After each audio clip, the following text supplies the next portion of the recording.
When I first moved here and built my paradise, I then went around the area asking the farmers why they didn't have a restaurant, etc. So then I realized that the rules and regulations were so designed that it doesn't encourage farming. It starts from the fact that you can only build one single story dwelling house on any piece of land, which means that you have to live with the workers because they start on the basis that farmers are poor. But if you look at Western countries, we drink white man's wine, we eat white man's chocolate, we eat white man's expensive ham, right? Everything that we eat actually are designed by the Western culture where they supported their farmers, and from a cottage industry it became so popular.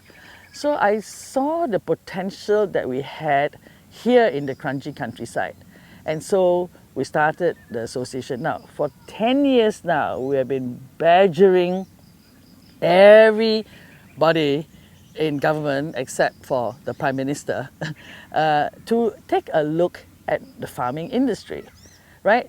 Right now the association is powered by 4 young people, all graduates, all intelligent, hardworking young people, and who should be given enough help to make farming an industry. You know, we have this famous body called the AVA, an agency which is looking after farmers. I dare say nobody in the agency is an expert on farming. They go for trips all over the world and they try to implement what they see over here. Why don't they talk to the farmers here to understand what is the problem on the ground? For example, I've lived here for 10 years now on this farm, or 14 years. There is always a drought period in Singapore. I have enough ponds to hold water for 4 months. This whole thing about Singapore having not enough water is also another myth. We have 2.4 meters of rain every year, one of the highest rainfall in the world, but we are not catching it, right? So water is a big problem. Farmers are not helped to understand that they must dig ponds to collect water.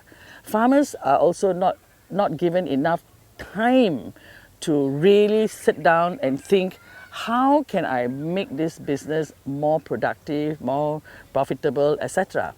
We import 95% of our food.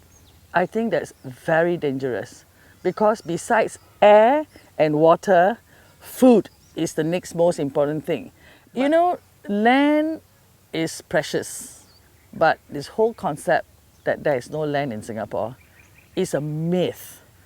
Only 1% of the land is what we have carved out to be the Kranji Countryside. 2% of the land is golf courses. 12% of the land is roads. 15% of the land is housing.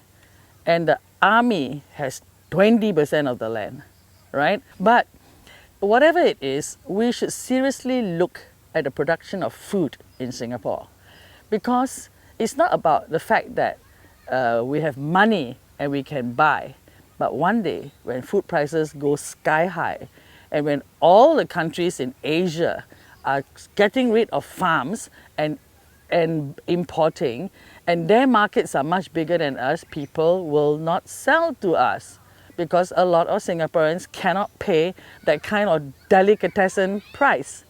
So we must seriously push the government to take the lead and make farming an industry.